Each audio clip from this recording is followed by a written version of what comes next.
العالمين والصلاة والسلام على أشرف الأنبياء والمرسلين وعلى آله وصحبه أجمعين.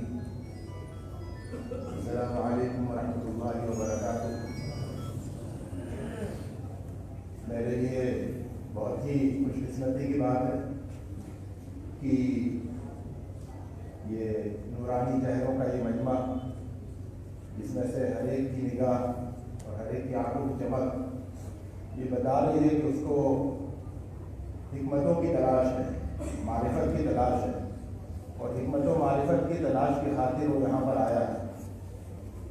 ظاہر ہے کہ یہ سفر خالص، یہاں آپ کا آنا اور یہاں آپ کا حاضر ہونا یہ خالص ایک ایمانی عمل ہے، جس میں کوئی اور تفریح کی کوئی بات نہیں ہے. علم و حکمت کی باتیں سننے کے لیے آپ یہاں آئے ہیں، اور اس کے علاوہ اس میں دیکھیے اور کچھ ہو بھی نہیں سکتا ہے، اس کے علاوہ کوئی اور نیت شامل بھی نہیں ہو سکتی. تو میں امید کرتا ہوں، اللہ تعالیٰ سے دعا کرتا ہوں کہ آپ کی اس تشنگی کو بجھانے کے لیے، اس تشنگی کو کچھ اس کی تکمیل کی کوشش کروں گا. میرے بزرگوں، میرے دوستوں، میرے عزیز چھوٹے بھائیوں،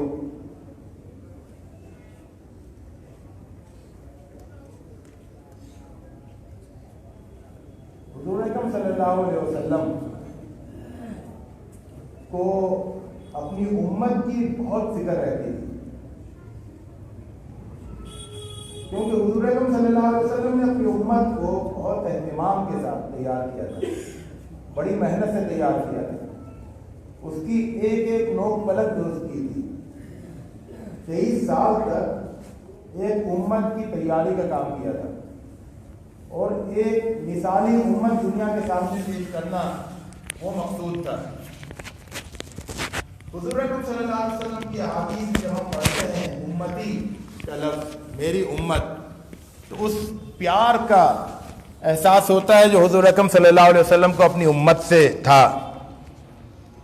تو اور اس کا ایک بہت ہی خوبصورت منظر تاریخ میں محفوظ ہے کہ جب حضور اکرم صلی اللہ علیہ وسلم کی رخصتی ہونے کا وقت آیا، رخصت کا وقت آیا، تو اس وقت آپ صلی اللہ علیہ وسلم شدید قسم کی نقاہت اور بیماری میں مبتلا تھے، اور کیفیت یہ تھی کہ آپ خود جا کر مسجد میں امامت کرنے کی پوزیشن میں اپنے آپ کو محسوس نہیں کر رہے تھے. ضعف کا یہ عالم تھا. تو آپ نے حکم دیا کہ نماز پڑھائی جائے اور ابوبکر صدیق رضی اللہ تعالیٰ عنہ امامت کریں. ایک مکالمے کے بعد پھر ابوبکر صدیق رضی اللہ تعالیٰ عنہ نے امامت شروع کی. امت ایک امام کے پیچھے نماز ادا کرنے لگی، وہ امت جسے حضور اکرم صلی اللہ علیہ وسلم نے بہت پیار سے، بہت اہتمام سے، بڑی محنت سے تیار کیا تھا. نماز جاری تھی.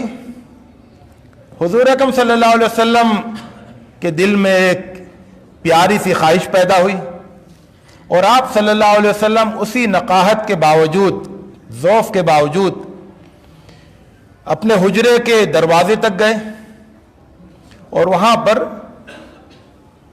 حجرے کا پردہ ہٹایا اور چہرے مبارک کو مسجد کے اندر کیا، اور دیکھا کہ امت ایک امام کے پیچھے نماز ادا کر رہی ہے. یہ منظر حضور اکرم صلی اللہ علیہ وسلم کو اتنا پیارا لگا، اتنا اچھا لگا کہ اللہ کے رسول صلی اللہ علیہ وسلم مسکرانے لگے، اور پھر مسکراتے رہے، اور اس مسکراہٹ میں اتنی چمک تھی کہ روایتوں میں آتا ہے کہ جن لوگوں کی نماز پڑھتے ہوئے نظر پڑی ان کو ایسا لگا کہ کہیں ہم مسحور ہو کر نماز توڑ نہیں دیں. لوگوں نے مسجد کی در و دیوار پر اس چمک، اس مسکراہٹ کی روشنی کو محسوس کیا. میرے دوستو، یہ رسول پاک صلی اللہ علیہ وسلم کی حیات مبارکہ کی آخری مسکراہٹ تھی. آخری مسکراہٹ جو اس امت کو صف بستہ ہو کر حضور اکرم صلی اللہ علیہ وسلم کے طریقے کے مطابق نماز ادا کرتے ہوئے دیکھ کر وہ مسکراہٹ پیدا ہوئی تھی. وہ مسکراہٹ تاریخ میں محفوظ ہے اور اس مسکراہٹ کا حصہ آنے والی امت کا ہر فرد بن سکتا ہے، اس میں سے اپنا اپنا نصیب پا سکتا ہے، بشرطیہ کہ وہ اسی طرح کی امت کا حصہ بن جائے جس طرح کی وہ امت تیار ہوئی تھی. ایک ایسی امت جو بنیان مرصوص کی طرح تھی، سیسا پلائی ہوئی دیوار کی طرح تھی. ایک ایسی امت جس میں سب بھائی بھائی تھے. فَأَصْبَحْتُمْ بِنِعْمَتِهِ إِخْوَانًا، بھائیوں کی امت تھی. وہ انسانوں کی امت نہیں تھی، اجنبی لوگوں کی امت نہیں تھی، بلکہ بھائیوں کی امت تھی. اور یہ بھائی بھی بڑے انوکھے قسم کے تھے کہ اذلۃ علی المؤمنین، یہ بھائی ایک دوسرے کے لیے جھک جانے والے تھے. اپنے مفاد کو اپنے بھائی کے مفاد کی خاطر دبا دینے والے تھے. اپنے جذبات کو اپنے بھائیوں کے جذبات کی خاطر کچل دینے والے تھے. اپنے بھائی کو معزز کرنے کے لیے خود پست ہو جانے والے تھے. بہت انوکھی قسم کی اخوت کا رشتہ ان کے درمیان تھا. یہ اخوت، یہ بھائی جو ہے، یہ رحماء بینہم والے بھائی تھے، یعنی ایک دوسرے کے لیے بے انتہا ہمدردی رکھنے والے، ایک دوسرے کی تکلیف پر آنسو بہانے والے، ایک دوسرے کی پریشانی والے. تو یہ اخوت کا رشتہ اس امت کا باہمی رشتہ تھا. ظاہر ہے کہ وہ رشتہ پایا نہیں جاتا ہے. یہ ایک سچی حقیقت ہے اور یہ اتنی کڑوی حقیقت ہے، اتنی کڑوی حقیقت ہے کہ جسے بیان کرنے کے لیے الفاظ ناکام ثابت ہوتے ہیں. یہودی یہودیوں کو نہیں مار رہے ہیں. چین اور جاپان میں بدھوں کا قتل عام نہیں کر رہے ہیں، لیکن اس دنیا میں قتل عام ہو رہا ہے. شام میں قتل عام ہو رہا ہے، یمن میں قتل عام ہو رہا ہے، لیبیا میں قتل عام ہو رہا ہے، عراق میں قتل عام ہو رہا ہے، پاکستان اور بنگلہ دیش اور افغانستان میں قتل عام ہو رہا ہے. اور یہ قتل عام مسلمانوں کا کر رہے ہیں. مسلمانوں کا قتل عام کر رہے ہیں پوری دنیا میں، اور بے تحاشا خون بہا رہے ہیں جس کا ریکارڈ جمع کرنا مشکل ہو رہا ہے. اس دنیا میں ساری قوموں میں علماء کی عزت کی جاتی ہے، مصلحین کو سر پہ چڑھایا جاتا ہے، اعزازوں سے اور ایوارڈ سے نوازا جاتا ہے. لیکن اسی دنیا میں جو ایک اسلامی دنیا کہی جاتی ہے، مسلم دنیا کہی جاتی ہے، وہاں پر مصلحین جیلوں میں ٹھوس دیے گئے ہیں. علماء قید و بند کی زندگی گزار رہے ہیں، اور جہاں پر خون خرابہ کرنے کا اور قید کرنے کا اور ستانے کا موقع نہیں ہے، یعنی جب ہم ہندوستان میں دیکھتے ہیں تو ایسا محسوس ہوتا ہے کہ لوگ مجبور محسوس کرتے ہیں مسلمان اپنے آپ کو کہ وہ مسلمانوں کا خون نہیں بہا سکتے. ہندوستان میں ہندوستانی مسلمانوں کو ایسا محسوس ہوتا ہے کہ مجبور محسوس کرتے ہیں، بے بس محسوس کرتے ہیں کہ وہ اپنے مسلمان بھائیوں کا خون نہیں بہا پا رہے ہیں. تو اس کے لیے وہ کیا کرتے ہیں؟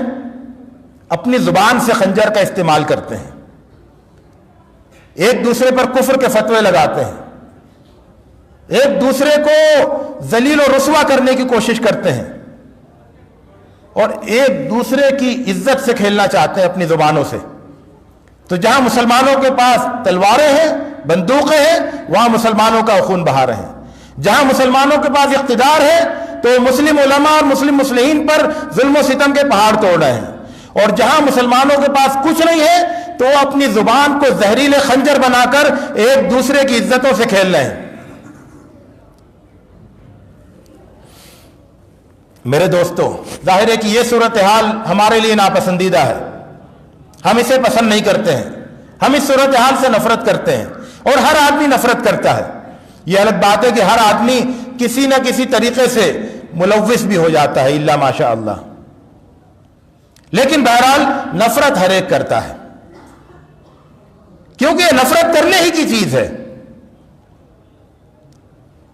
دیکھیے، وہ تاجر بھی جو سب کو کم یعنی کم تول کر دیتا ہے، وہ بھی یہ نہیں چاہتا ہے کہ اسے کم تول کر دیا جائے، کیونکہ کم تولنا ایک قابل نفرت چیز ہے. تو اپنے لیے تو یہی پسند کرتا ہے کہ اس کو پورا پورا ملے. تو امت کی صورتحال کو بدلنا سب چاہتے ہیں کہ امت میں اتحاد و اتفاق ہو، امت میں محبت ہو، امت ویسی ہی ہو جائے جیسی اللہ کے رسول صلی اللہ علیہ وسلم کے زمانے میں تھی. ویسی نہیں ہو تو اس سے ملتی جلتی ہو جائے، اس کی کوئی جھلک نظر آنے لگے. تو اس سلسلے میں پہلی بات یہ مجھے عرض کرنا ہے کہ آپ امت کو جس طرح سے دیکھنے کی تمنا اور خواب رکھتے ہیں اپنے دلوں میں، آپ اپنے گھروں کو ویسا بنانے کی کوشش کریں. آپ اگر یہ دیکھنا چاہتے ہیں کہ امت میں بڑے بڑے ظلم و ستم نہیں ہو، جو ہو رہے ہیں وہ بند ہو جائے، تو اپنے گھروں میں ہونے والے چھوٹے سے چھوٹے ظلم و ستم کو ختم کیجئے. کیونکہ گھر امت کا نقطہ آغاز ہے. جو گھروں میں ہوگا وہ بڑا ہو کر امت میں ہوگا. گھروں میں چھوٹے چھوٹے ظلم ہوں گے تو امت میں بڑے بڑے ظلم ہوں گے. جو بچے اپنے گھروں میں چھوٹی چھوٹی غلطیاں ہوتے ہوئے دیکھیں گے، وہ باہر نکل کر بڑی بڑی غلطیاں کریں گے. تو اس لیے امت کو آپ جیسا دیکھنا چاہتے ہیں بالکل ویسا ہی اپنے گھر کو بنانے کی کوشش کیجیے. ہمارا بہت بڑا ایک مسئلہ ہے کہ ہمارا خواب کیا ہے کہ امت بالکل مثالی امت بن جائے، اور اپنے گھر میں ہمارا رویہ بالکل لاپرواہی کا ہوتا ہے، غیر ذمہ دارانہ ہوتا ہے. گھر کے سلسلے میں ہمارے دل میں کوئی جذبہ ہی نہیں پلتا ہے کہ ہمارا گھر ایسا ہو جائے. صرف امت کے سلسلے میں جذبہ رکھتے ہیں، امت کے سلسلے میں خواب دیکھتے ہیں، اور گھر کے سلسلے میں بے خوابی میں مبتلا ہے. اس کا نتیجہ کیا ہوتا ہے کہ جب آدمی مرتا ہے بوڑھا ہو کر، تو اس کو یہ تو حسرت رہتی ہے کہ امت ویسی نہیں ہو سکی جیسا اس نے خواب دیکھا تھا، لیکن اس کے ساتھ ساتھ اس بیچارے کو یہ تسلی بھی نہیں ہو پاتی ہے کہ کم سے کم میں نے امت کو نہیں بدلتے ہوئے دیکھا تو اپنے گھر کو تو میں نے بدلتے ہوئے دیکھ لیا. یہ تسلی بھی اس بیچارے کو نہیں ہوتی. کم سے کم اتنا تو کر لے کہ آپ کے مرتے وقت اگر امت کو آپ بدلتا ہوا نہیں دیکھ سکیں، بدلا ہوا نہیں دیکھ سکے، تو اپنے گھر کو بدل لینے کی تسلی تو آپ کو اس وقت ہو کہ آپ اطمینان سے اپنی روح کو رخصت کر سکے اپنے جسم سے. میرے دوستو، امت میں اصلاح کا کام کرنا ہے. امت میں مصلحین دیکھنا چاہتے ہیں تو گھر میں مصلحین پیدا کریے. آپ چاہتے ہیں کہ مسجدیں نمازیوں سے بھری رہے تو اپنے گھر کے اپنے بچوں کو مسجدوں میں اپنے ساتھ لے کر آئیے اور اس بات کو یقینی بنائیے. ہندوستان بھر میں مجھے جانا ہوتا ہے، یہاں پر بھی میں کئی جگہ گیا ہوں. مجھے افسوس کے ساتھ یہ کہنا پڑتا ہے کہ نمازوں میں بڑے آتے ہیں، بچوں کو لے کر نہیں آتے ہیں. یہ پورے ملک کا مسئلہ ہے، اور پورے ملک کا نہیں، میں عالم اسلام کے بہت سارے ملکوں میں گیا ہوں، اور جہاں جہاں گیا ہوں وہاں کی مسجدوں میں بھی گیا ہوں، اور وہاں پر بھی میں نے یہی صورتحال دیکھی ہے کہ بڑے اپنی دینداری کے سلسلے میں فکر مند ہیں، لیکن اپنے بچوں کی دینداری کے سلسلے میں فکر مند نہیں ہے. اور یہ ایک تصور انتہائی غلط تصور ہے کہ بچوں کی تربیت صرف ماں کرے گی.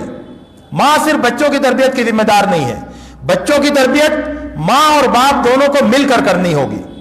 اور باپ کی تربیت یہ ہے، سب سے بڑا اس کا پہلو یہ ہے کہ وہ باپ اپنے گھر کو نماز والا گھر بنائے، اپنے بچوں کو مسجد اپنے ساتھ لے کر آئے ہر نماز میں، فجر سے لے کے عشاء تک، اور اپنے گھر کے ٹائم ٹیبل میں نماز کو سب سے زیادہ اہمیت دے کہ جس وقت نماز کا وقت ہے اس وقت گھر کا سب سے ضروری کام نماز قرار پائے گا.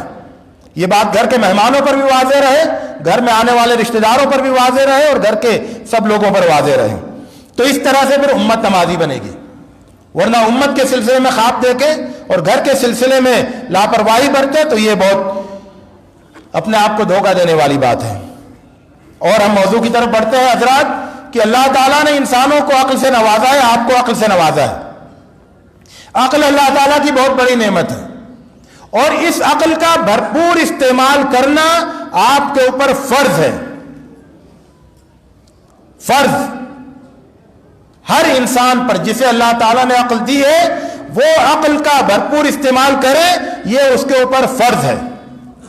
تو ہر انسان یہ سوچے، پورا غور و فکر کرے، امت کے سلسلے میں بھی اور گھر کے سلسلے میں بھی، کہ امت میں جو اختلافات کے رخنے ہیں، جو نفرت کے نفرت کے سوراخ ہیں، ان کو پتہ لگایا جائے، ان کو بند کرنے کے طریقے ڈھونڈے جائیں.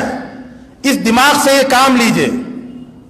اسی طرح گھر کے اندر محبت کیوں نہیں ہے، نفرت کیوں ہے، آپسی جھگڑے کیوں ہیں، کچھ لوگوں کو اپنے مظلوم ہونے کا احساس کیوں ہے، کچھ لوگ ظالمانہ رویہ کیوں اختیار کرتے ہیں، اور گھر کے اندر ایک مثالی فضا کیوں نہیں ہے، گھر کے اندر اقامت دین کے سارے ارکان پورے کیوں نہیں ہوتے ہیں،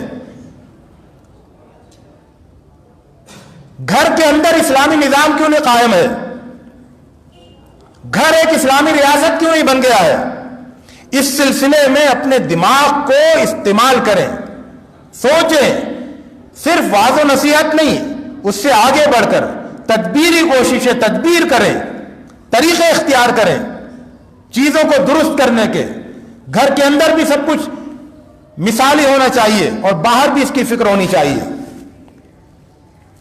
میرے دوستو، محبت اور اتفاق کو گھر کے اندر بھی اور امت میں بھی نماز، روزہ، زکوٰۃ کی طرح سے فرض سمجھے. فرض. ہم بہت سے فرائض سے غافل ہیں، بہت سے فرائض کے بارے میں یہ احساس بھی نہیں ہے کہ ہمارے اوپر فرض ہے. حضور اکرم صلی اللہ علیہ وسلم نے مثالی گھر کا بھی نمونہ ہمارے سامنے پیش کیا، اور مثالی امت کا نمونہ بھی ہمارے سامنے پیش کیا. نمونے کی ہمیں ضرورت نہیں ہے، نمونہ ہمیں کریٹ نہیں کرنا ہے، پیدا نہیں کرنا ہے. نمونے اللہ کے رسول صلی اللہ علیہ وسلم نے ہمیں عطا کر دیے، ہمارا کام بہت آسان کر دیا. اب ہمیں صرف ان نمونوں کے نسخے تیار کرنے ہیں، اس نقش قدم پر چلنا ہے. راستہ واضح ہو گیا ہے. ہم ان لوگوں سے بہت اچھی پوزیشن میں ہیں جنہیں راستہ ڈھونڈنا ہے.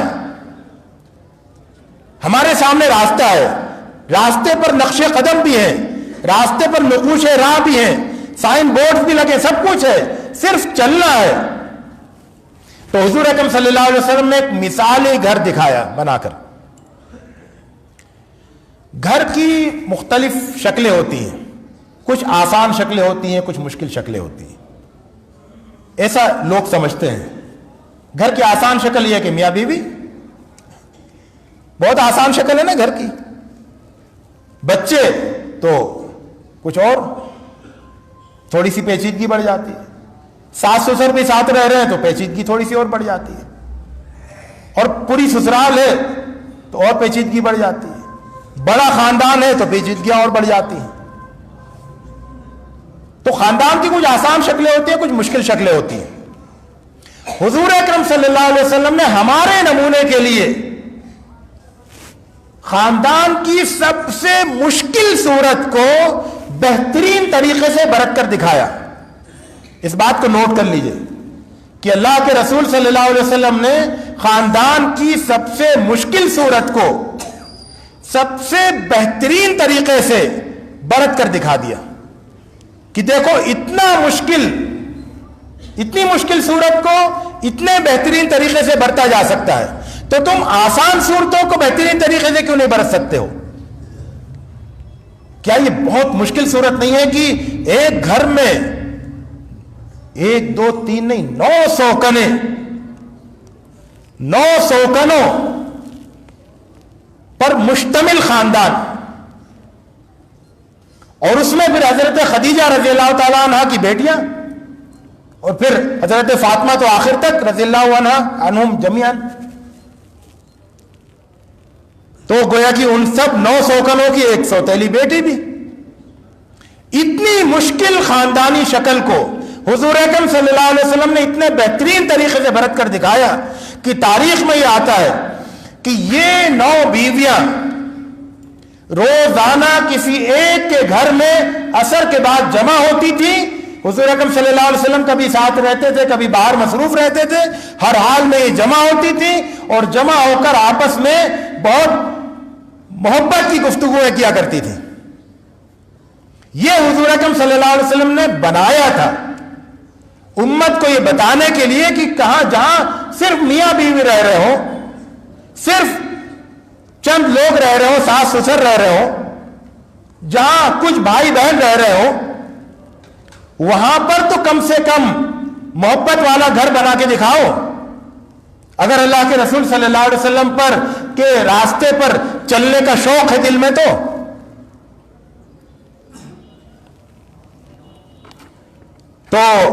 میرے دوستو،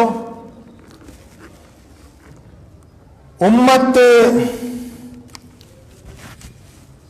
کے اندر بہت سارے تصورات پائے جاتے ہیں جو کہ غلط ہیں، اور امت کی اور گھر کی اصلاح کا پہلا قدم یہ ہے کہ جو غلط تصورات ہیں ان کو صحیح کیا جائے. جس طرح سے آپ قرآن مجید بار بار پڑھتے ہیں اور دیکھتے ہیں کہ ایمان اس کے بعد عمل صالح، کیونکہ جب ایمان آدمی لے آتا ہے تو پھر عمل صالح کرتا ہے. ایمان لانے پر عمل بدل جاتا ہے، صحیح ہو جاتا ہے. اسی طرح سے تصور صحیح ہونے پر رویہ صحیح ہو جاتا ہے. تصور صحیح ہوتا ہے تو رویے درست ہو جاتے ہیں. تو سوچئے کہ ہمارے درمیان کتنے غلط تصورات پائے جاتے ہیں. ان تصورات کے خلاف جنگ چھیڑیے، مٹائیے ان غلط تصورات کو. میں آپ کو مثال دیتا ہوں. رشتوں کے سلسلے میں غلط تصور پایا جاتا ہے، اور وہ تصور یہ ہے کہ کچھ رشتے محبت کے ہوتے ہیں اور کچھ رشتے نفرت کے ہوتے ہیں. یہ لوگوں کے ذہنوں میں بیٹھا ہوا ہے کہ ماں بہن بیٹی یہ سب محبت کے رشتے ہیں، ساس سسر سوتیلی ماں سوکن یہ سب نفرت کے رشتے ہیں. مطلب مان لیا گیا کہ یہ تو ہے ہی نفرت کے رشتے اور یہ تو ہے ہی محبت کے رشتے. تو پھر علاج کیسے ہوگا؟ محبت و اتفاق والے گھر کیسے بسائے جائیں گے؟ نفرت والے رشتوں کے ساتھ نہیں بسائے جا سکتے. تصور بدلیے کہ نہیں، قرآن مجید یہی تصور دیتا ہے کہ دیکھو ذوی القربہ تمام رشتہ داروں کے ساتھ بہترین رویہ اختیار کرنا ہے. تم کو بہترین بننا ہے تمام رشتہ داروں کے ساتھ بغیر کسی تقسیم کے. تو یہ جو تقسیم ہم نے کی اپنے خاندانوں میں معاشرے میں، یہ تقسیم غلط ہے، ناجائز ہے. حضور اکرم صلی اللہ علیہ وسلم نے صحیح تصور کو برت کر دکھایا کہ دیکھو لوگ سمجھتے ہیں کہ سب سے زیادہ نفرت والے رشتے سوکنوں کے رشتے ہوتے ہیں.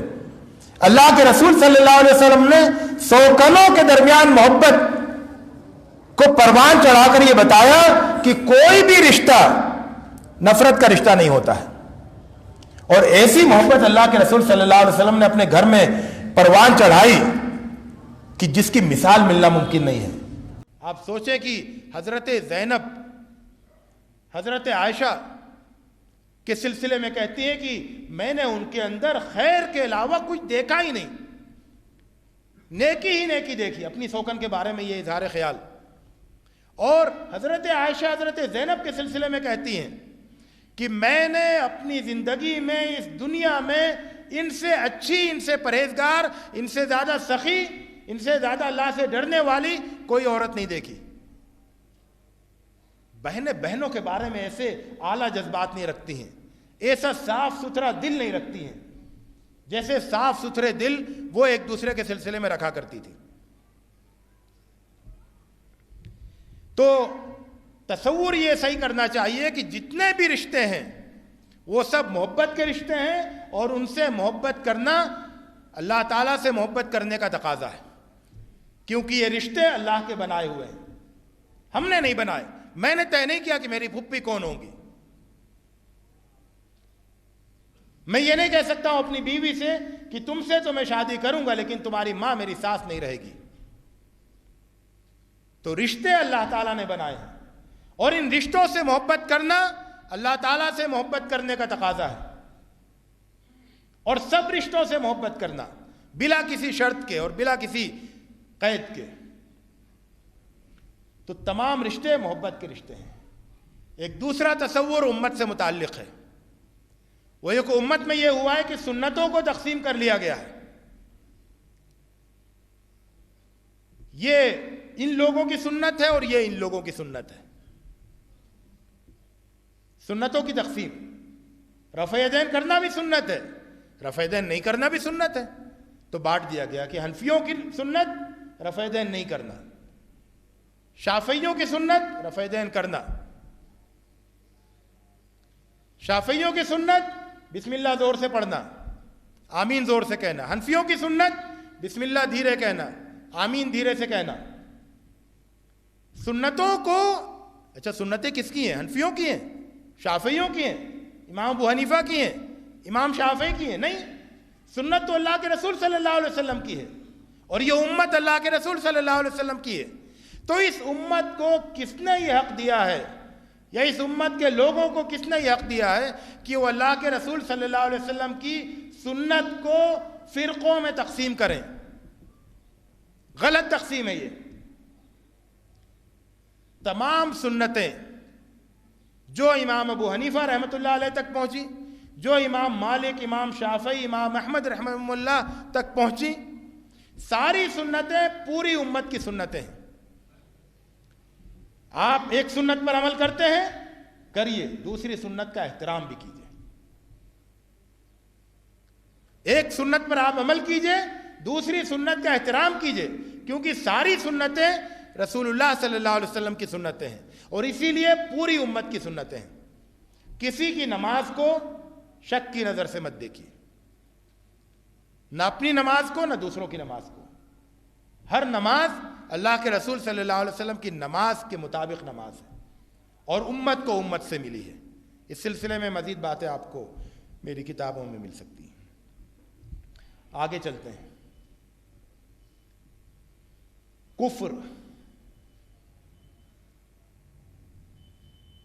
کفر کے سلسلے میں ہمارا رویہ بہت گڑبڑ ہو گیا ہے۔ کفر، قرآن میں کفر کو بار بار کس لیے ذکر کیا گیا ہے؟ کفر کو حدیثوں میں بار بار کس لیے ذکر کیا گیا ہے؟ اس لیے ذکر کیا گیا ہے کہ ہم لوگ کفر سے ڈریں اور ہم لوگ کفر سے ڈرائیں۔ تو ہم نے کفر سے ڈرنا اور کفر سے ڈرانا بند کر دیا، اس کی جگہ ہم نے کفر کے فتوے چپکانا شروع کر دیا۔ اس بات کو ذرا غور سے سمجھیے گا کہ کفر ڈرنے کی اور ڈرانے کی چیز ہے، کفر فتوے لگانے کی چیز نہیں تھی۔ ہم نے کفر کو ڈرنے اور ڈرانے کی چیز نہیں رکھا۔ ہم بڑے اطمینان سے رہتے ہیں کہ ہم تو کفر سے بالکل محفوظ ہیں۔ ارے اللہ کے رسول صلی اللہ علیہ وسلم نے فرمایا، من ترک الصلاۃ متعمدا فقد کفر، کہ جس نے نماز کو جان بوجھ کر چھوڑ دیا اس نے کفر کیا۔ کس لیے کہا؟ تاکہ نماز چھوڑنے والے کفر کے خطرے سے ڈریں۔ حضور اکرم صلی اللہ علیہ وسلم نے کہا کہ مومنوں سے لڑنا کفر ہے. کس لیے؟ تاکہ لوگ اس کفر سے ڈریں. تو کفر سے اللہ کے رسول صلی اللہ علیہ وسلم نے، قرآن مجید نے ڈرایا ہے. اور کفر عقیدے کا کفر بھی ہوتا ہے اور عمل کا کفر بھی ہوتا ہے. اور ہر کفر سے ڈرنا ہے اور لوگوں کو ڈرانا ہے کہ دیکھو نماز مت چھوڑو، کہیں کفر کے خطرے میں نہیں گرفتار ہو جاؤ، ایسا مت کرو. حضور اکرم صلی اللہ علیہ وسلم نے فرمایا لا یزنی الزانی حین یزنی وہو مومن، کہ زنا کرنے والا جب زنا کرتا ہے تو پھر وہ مومن نہیں رہتا ہے. کفر، ڈرو کفر سے، ڈراؤ کفر سے. اس طرح سے امت کی اصلاح ہوگی. امت جب کفر سے ڈرنے لگے گی تو امت ٹھیک ہو جائے گی. لیکن ہمارے یہاں کیا ہے کہ ہمارے یہاں کفر سے ڈرنے ڈرانے کا سلسلہ ختم ہو گیا ہے، بلکہ اس پر پردہ ایک طرح سے ڈال دیا گیا ہے تعویلوں کا. اور اس کی جگہ اب کیا ہوا ہے کہ ہر ایک دوسرے پر کفر کے فتوے لگاتا ہے. کفر کے فتوے لگانے سے اصلاح نہیں ہوتی ہے. کفر کے فتوے لگانے سے امت تقسیم ہوتی ہے اور امت کی تقسیمیں گہری ہو جاتی ہیں. میرے دوستوں، شوہر اور بیوی کا رشتہ، شوہر اور بیوی کا رشتہ انسانوں کا ایک بہت بڑا امتحان ہے. دیکھیے، سارے رشتے اللہ تعالیٰ نے بنائے ہیں، اس میں آپ کو کچھ نہیں کرنا، آپ ان کو توڑ بھی نہیں سکتے. اگر میں یہ چاہوں کہ میں اپنے چچا سے اپنے رشتے کو ختم کر لوں تو نہیں کر سکتا. وہ رشتہ تو اٹوٹ رشتہ ہے. اللہ تعالیٰ نے جس کو میرا چچا بنا دیا وہ میرا چچا ہے ہمیشہ، جس کو میرا ماموں بنا دیا وہ میرا ماموں رہے گا ہمیشہ، چاہے ہمارے درمیان تعلقات کتنے خراب ہو جائیں. لیکن ایک رشتہ ایسا ہے، شوہر اور بیوی کا رشتہ، جس کے سلسلے میں ہمیں اختیار دیا گیا اس رشتے کو بنانے کا بھی اور اس رشتے کو توڑنے کا بھی. ہم اس رشتے کو بناتے ہیں اور ہم اس رشتے کو توڑتے ہیں. اور اس طرح سے ہم اس رشتے کے سلسلے میں ایک بہت بڑے امتحان سے گزرتے ہیں. میرے دوستو، اگر ایک خاندان میں یہ فیصلہ کر لیا جائے کہ اس خاندان میں جتنے بھی شوہر اور بیوی کے رشتے ہیں ان کی سب لوگ مل کر حفاظت کریں گے، تو کیا ہوگا اس خاندان میں؟ کیا صورت بنے گی؟ پورا خاندان مثالی خاندان ہو جائے گا. یہ ایک کی ہے، کلید ہے، خاندان کو محبت و اتفاق کا خاندان بنانے والی ماسٹر کی سنہری چابی، کہ خاندان کے سب لوگ اس مسئلے کی نزاکت کو سمجھے، سنگینی کو سمجھے کہ کسی بھی شوہر اور بیوی کے رشتے کے سلسلے میں اگر ان کی ذات سے اس رشتے میں ان کی کسی کوتاہی سے، غلطی سے، ان کی کسی زیادتی سے اس رشتے پر کوئی آنچ آ گئی، کوئی کھرچ لگ گئی، کوئی بال پڑ گیا، تو اس کا بہت سخت عذاب ہوگا. قرآن مجید میں یفرقون بھی بین المرء و زوجہ، اس کو یعنی شوہر اور بیوی کے رشتے کو خراب کرنے کو بہت ہی بڑا گناہ بتایا گیا ہے، بہت ہی سنگین جرم بتایا گیا ہے. تو اگر خاندانوں میں یہ طے ہو جائے کہ جتنے بھی شوہر اور بیوی ہیں خاندان میں، چچا چچی، مطلب میں ہوں گھر میں تو چچا چچی ہیں، پھپھا پھپھی ہیں، ماموں ممانی ہیں، امی ابو ہیں، اور میرے بیٹی داماد ہیں، بہو اور لڑکا ہے، اور پھر بھائی اور بھاوج ہیں، بہن اور بہنوئی ہیں، سب شوہر بیوی ہے نا. تو میں یہ ذمہ داری محسوس کروں کہ جتنے بھی میرے آس پاس شوہر اور بیوی ہیں ان سب کے رشتوں کو میں مضبوط کرنے کی کوشش کروں اور ان کو ذرا بھی کمزور نہیں ہونے دوں. تو اگر میں اس کوشش میں کامیاب ہو گیا اور اگر گھر کے سب لوگ یہ کرنے لگے تو کیا ہوگا کہ سب مضبوط ہو جائیں گے، سب بہت بہترین زندگی گزارنے لگیں گے اور ہر ایک شوہر اور بیوی ایک دنیائے جمیل میں زندگی گزارے گا. لیکن ہمارے یہاں صورتحال یہ ہے کہ ہر ایک مطلب بہن ہے تو وہ اپنے بھائی اور بھاوج کے رشتے میں، بھائی ہے تو وہ اپنی بہن اپنے بھائی، مطلب لوگ رشتوں میں رکھنے ڈالنے میں لطف محسوس کرتے ہیں، بدگمانی پیدا کرنے میں لطف محسوس کرتے ہیں. انتہائی گندی حرکت ہے یہ. بہت محتاط ہو جائیے گھر کے اندر اس رشتے کے سلسلے میں، صرف اپنے اور اپنی بیوی کے رشتے کے سلسلے میں نہیں، آپ کے خاندان میں جتنے بھی شوہر اور بیوی کے رشتے ہیں سب کے سلسلے میں بے انتہا حساس ہو جائیے. ایک لفظ ہی نہیں، آنکھ کا ایک اشارہ اس رشتے کو خراب کر دیتا ہے. اتنا نازک رشتہ ہے یہ. بچوں کے جھگڑوں کو بڑے اپنا جھگڑا نہیں بنائیں. اور یہ خاص طور سے میں خواتین سے اس سلسلے میں عرض کروں گا، کیونکہ گھر میں زیادہ تر جھگڑے اسی وجہ سے ہوتے ہیں کہ بچوں کے جھگڑوں کو بڑے اپنا جھگڑا بنا لیتے ہیں. اور ہوتا کیا ہے کہ بچے جھگڑتے ہیں، تھوڑی دیر بعد پھر کھیلنے لگتے ہیں. بڑوں کے درمیان جب جھگڑا پیدا ہوتا ہے اس وجہ سے تو وہ برسوں تک چلتا ہے.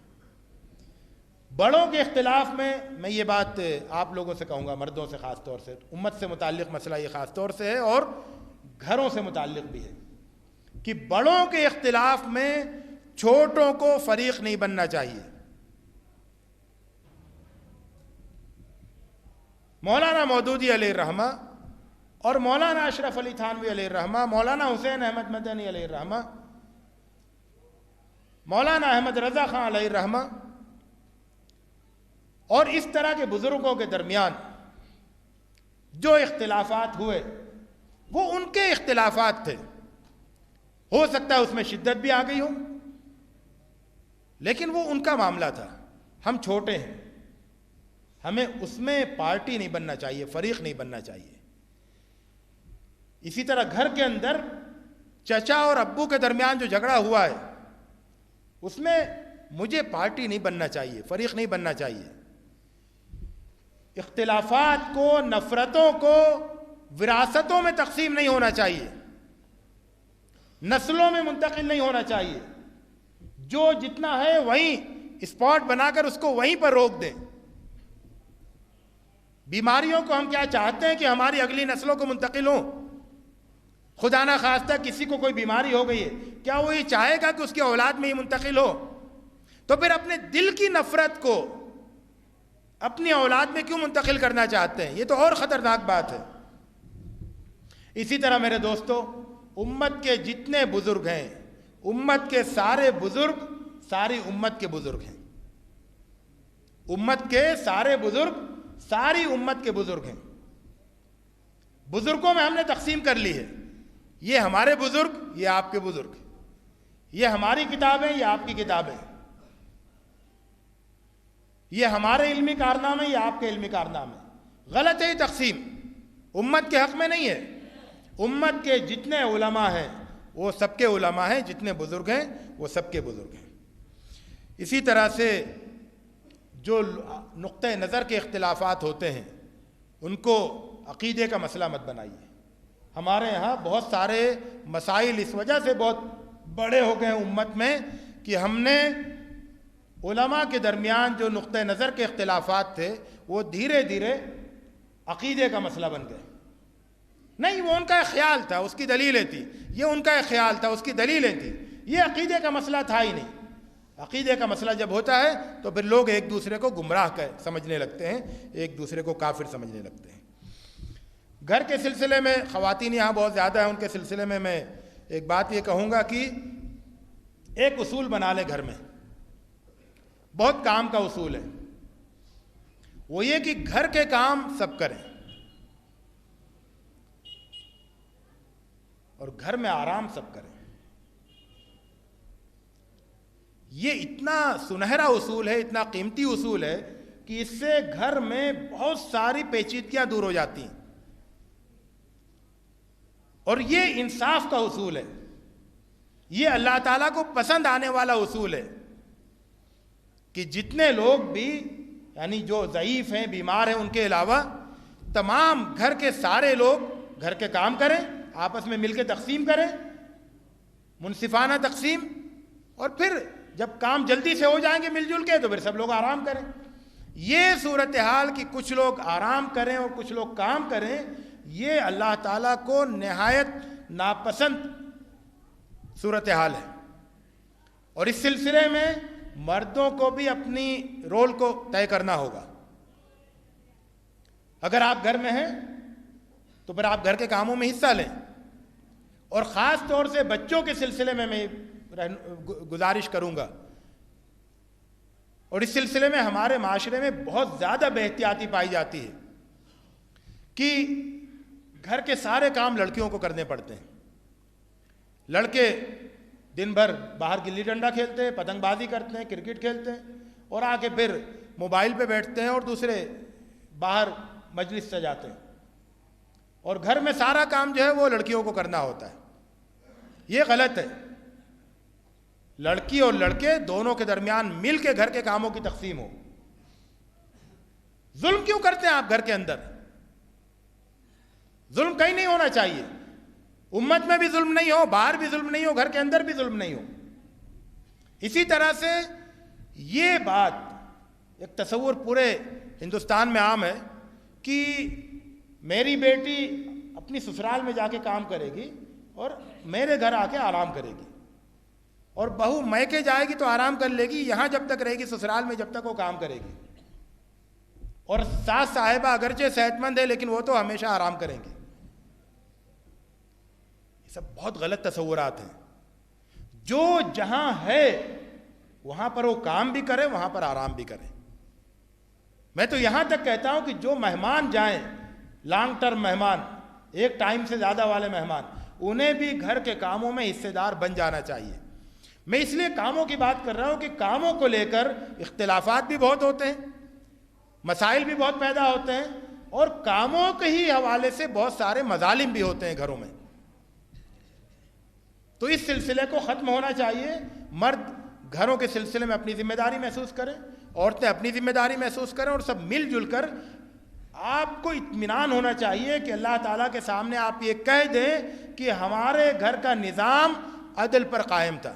اے اللہ، ہم دنیا میں عدل قائم نہیں کر سکے، ہماری کمزوری تھی، ہمارے پاس اتنی طاقت نہیں تھی کہ ہم دنیا میں عدل قائم کر سکیں، لیکن ہم نے اپنے گھر میں عدل قائم کیا ہے. اللہ تعالیٰ یہ کہہ کے آپ اس دنیا سے رخصت ہوں، اور وہاں جا کر یہ آپ کہہ سکیں. اتنا اطمینان آپ کو ہونا چاہیے اپنے گھر کے پورے ماحول پر.